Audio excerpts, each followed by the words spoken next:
The day my stepmother demanded my late mother's $400,000 inheritance, she smiled like she had already won. But what she didn't know was my mom had already planned for this, and her lawyer was about to prove it. My name is Lily Anderson, and I'm 56 years old.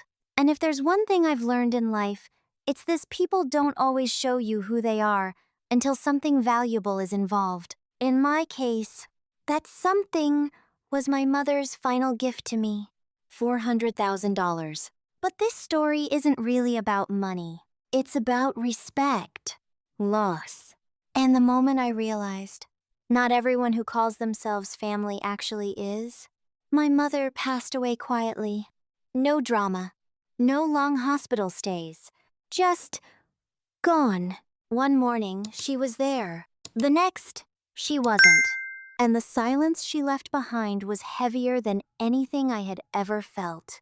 She was my anchor, the one person who never judged me, never controlled me, never made me feel like I had to earn her love. Losing her didn't just hurt. It changed everything. My father had remarried years earlier. Her name was Carol, and from the very beginning, something about her felt off. Not openly cruel, not obviously unkind, just calculated, careful, like every word she said had a purpose. At first, I tried to get along with her, for my father's sake, for the sake of peace. But it was never easy. Because beneath her polite smile, there was always something else, something sharp, something watching. After my mom passed, Carol changed. Subtly at first, then more noticeably. She started taking control of things. House decisions, finances, even small things like what to keep and what to throw away. And my father, he didn't stop her. He just went along with it, like it was easier that way. Like conflict wasn't worth it. I didn't argue, not then, because I was grieving, because I didn't have the energy to fight, and honestly, because I thought it didn't matter.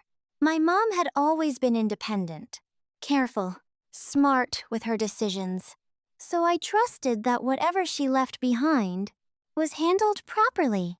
I was wrong. A week after the funeral, Carol called me. Her tone was calm, too calm. "Lily," she said, "we need to talk about your mother's assets." Something about the way she said it made my stomach tighten. "Okay," I replied slowly. "When?" "Tomorrow," she said. "At the house." No warmth, no hesitation, just control. The next day, I arrived exactly on time. The house felt different, colder, like it no longer belonged to the person who had made it feel like home. Carol was already sitting at the dining table, a folder in front of her. My father sat beside her, quiet, avoiding eye contact. That told me everything I needed to know. Something was coming. "Sit," Carol said. Not asked, said. I pulled out a chair and sat down. "What is this about?" I asked. She placed her hands neatly on the folder. "We need to discuss the inheritance," she said. I frowned slightly. "What about it?" She gave a small, controlled smile. "Well, as your father's wife, I believe it's only fair that everything is handled appropriately." The word fair immediately set off something in my mind. "Appropriately how?" I asked. She opened the folder, pulled out a document, and slid it toward me. "I've reviewed your mother's accounts," she said. "There's approximately $400,000. I didn't react. Not yet, because I was waiting for her to say what she really meant. "And?" I asked. She leaned back slightly. "As part of this family," she said calmly, "I expect a portion of that to be allocated accordingly." There it was. Not a question, a demand. I stared at her. "I'm sorry." "What?" She didn't flinch. "That money was part of a shared life," she continued. "It's only reasonable that it benefits the household." I felt something shift inside me. Slow, cold, controlled. That was my mother's money. I said. And she left it behind, Carol replied. Which means it should be distributed fairly. I glanced at my father. He still wasn't looking at me. Do you agree with this? I asked him. He hesitated, then quietly said, I think we should at least discuss it. That hurt more than I expected. Not because I needed him to fight for me, but because he didn't even question her. He just went along with it. I looked back at Carol. And how much do you think is fair? I asked. She didn't hesitate. Half. The word hit the table like a weight. Half. $200,000. Just like that. As if it was already hers. As if my mother's life, her savings, her decisions, meant nothing. I let out a small breath, then said clearly, No. The room went quiet. Carol's expression didn't change, but her eyes did, slightly sharper now. You're being emotional, she said. No, I replied. I'm being accurate. That money belongs to my mother, and she didn't leave it to you. Carol folded her hands. We haven't reviewed the will yet. That made me pause. What do you mean? She tilted her head slightly. I mean, she said, we should go through everything properly before making assumptions. Something didn't feel right, because suddenly, this wasn't just about money. It was about control, about creating doubt, about making me question what I already knew. And that's when I realized she thought she could manipulate the situation. But what she didn't know yet was that my mother had already anticipated this exact moment. And the next person we were about to meet, her lawyer, was about to change everything. The moment Carol said, we haven't reviewed the will yet, something inside me shifted because my mother wasn't careless. She didn't leave things unfinished. She planned everything, carefully, precisely. So the idea that her will was somehow unclear didn't make sense. When is the reading? I asked. Carol glanced at the folder again. Tomorrow morning, she said. Her lawyer scheduled it. That gave me a small sense of relief. Because if there was one thing I trusted, it was my mother's preparation. And if she had a lawyer involved, then this wasn't going to be as simple as Carol expected. The next morning, I arrived early. The law office was quiet, clean, professional. Exactly the kind of place my mother would choose. Carol and my father arrived a few minutes later. She walked in like she belonged there, confident, composed, like she was already prepared to claim what she thought was hers. My father followed behind her, still quiet, still avoiding eye contact. That hadn't changed. A few minutes later, the lawyer walked in. An older man, calm, focused, the kind of person who didn't waste words. Miss Anderson, he said, nodding at me. Lily. Then he looked at Carol and my father. And you must be Mr. and Mrs. Anderson. Carol smiled politely. Yes. He took his seat and opened a file. Thank you all for coming, he said. We're here to go over your mother's will and estate instructions. Straightforward. Professional. No emotion. Exactly what I needed. Carol leaned forward slightly. As I mentioned yesterday, she said, we'd like to make sure everything is handled fairly.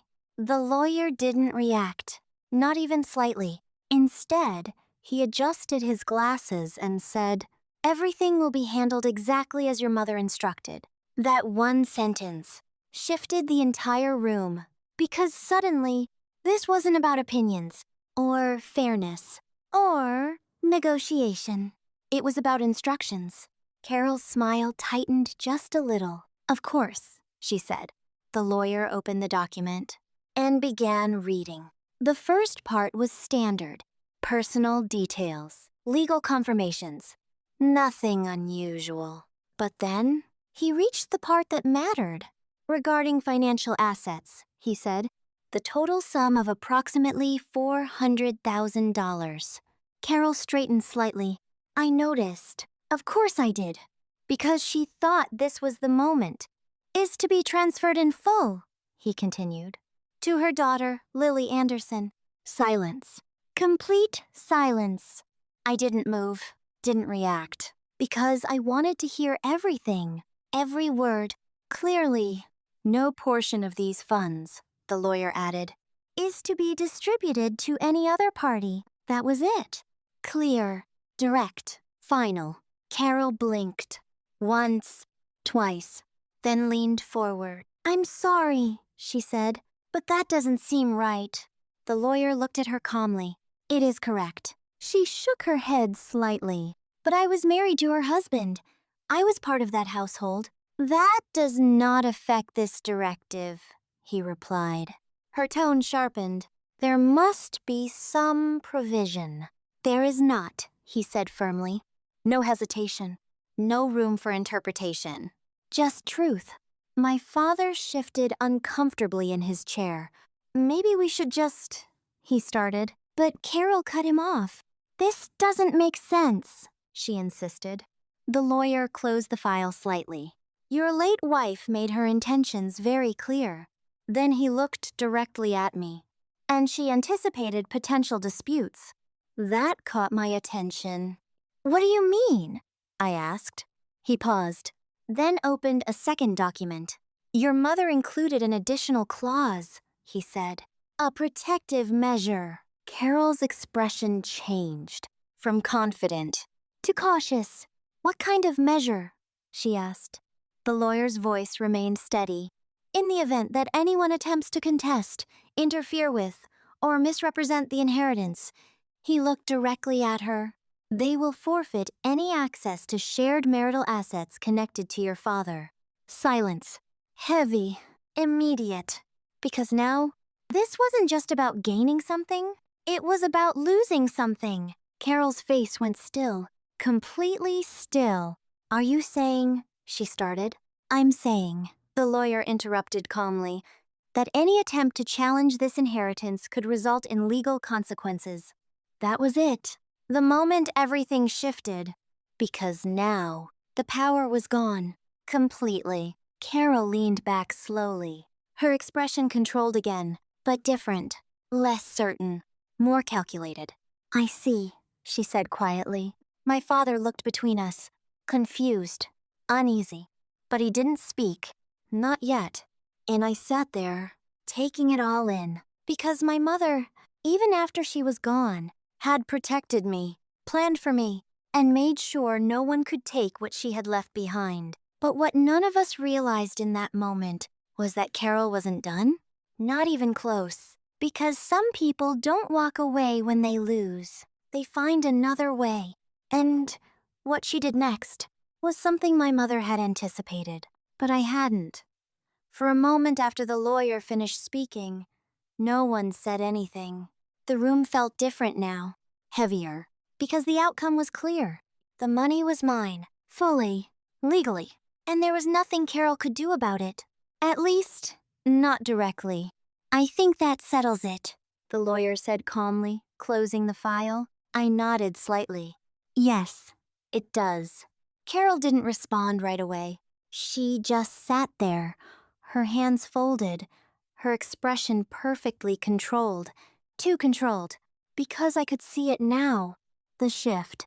She wasn't reacting emotionally. She was thinking, calculating, and that made me uneasy. Because people like Carol don't accept defeat easily. They adjust. Well, she said finally, forcing a small smile.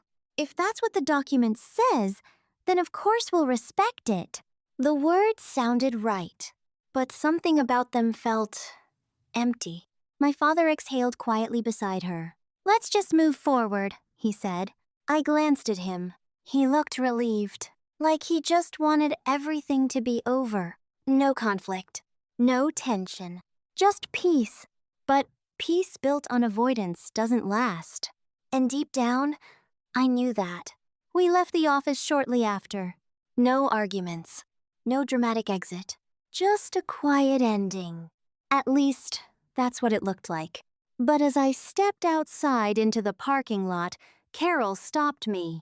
Lily, she said softly. I turned. My father was already walking toward the car, giving us space.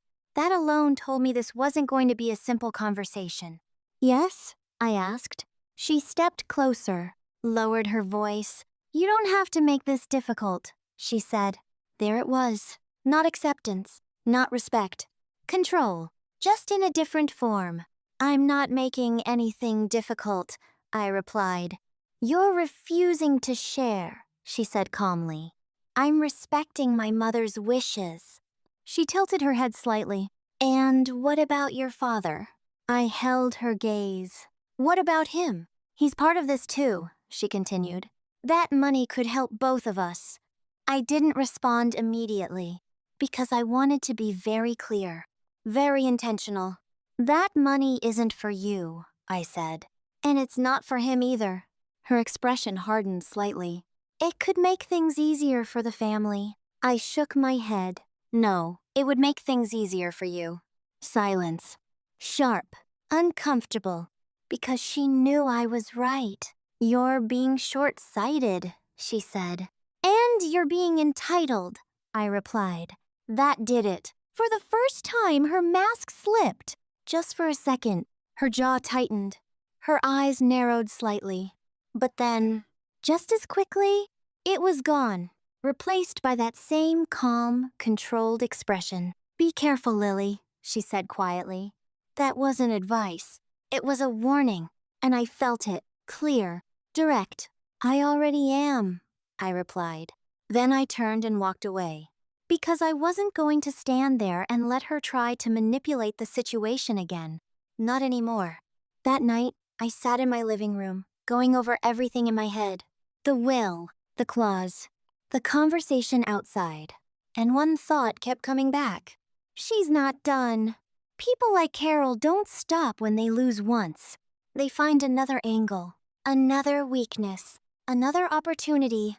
So, I did something I hadn't done before. I prepared. I contacted the lawyer again, asked him to send me copies of everything, every document, every clause, every detail. Then I reviewed my own accounts, my home, my security system, everything. Because if she was going to try something, I needed to be ready. 2 days passed, quiet, no calls, no messages, nothing. And for a moment, I wondered if I had been wrong. If maybe, just maybe, she had accepted it. Then, on the 3rd day, I got a call. Not from Carol, not from my father, from my bank. Miss Anderson, the representative said, we've received a request regarding your account. My chest tightened. What kind of request? A verification inquiry, they replied. Someone attempted to confirm access authority. Everything went cold. Who? I asked. There was a brief pause. Then, they identified themselves as a family representative. I didn't need them to say the name. I already knew. Carol. She does not have access, I said immediately. Understood, the representative replied. We flagged the attempt and blocked any further action. I exhaled slowly. Thank you. But even after the call ended, my hand didn't move, because now there was no doubt. She hadn't accepted anything. She had just changed her strategy. And if she was willing to go that far, then this wasn't just about money anymore. It was about control, power, and winning. At any cost.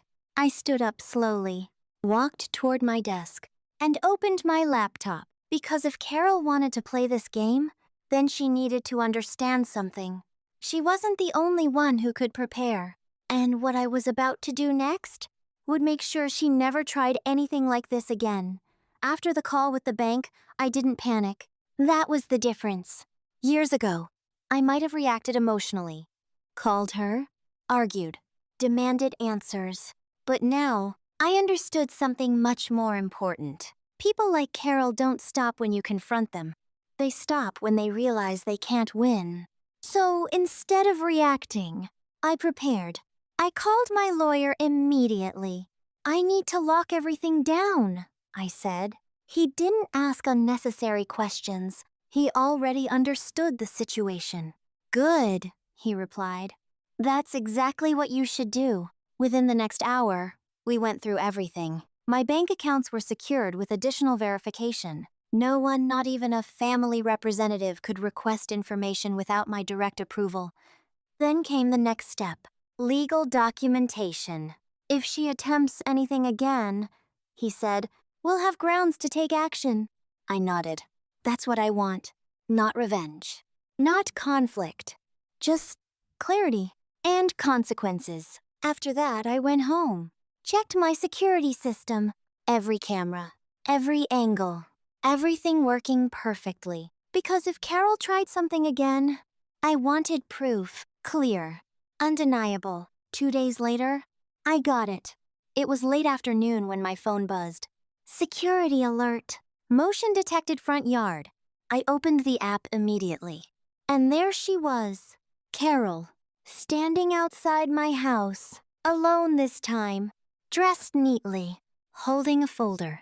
My stomach tightened because I already knew this wasn't a casual visit.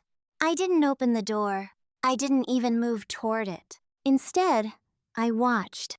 She walked up to the door, knocked once, then again, calm, measured, like she was following a plan. I stayed silent. After a moment, she stepped back slightly, then did something that made my chest go cold. She reached into her bag and pulled out a document, held it up toward the door, like she wanted to show it, even though she knew I wasn't standing there.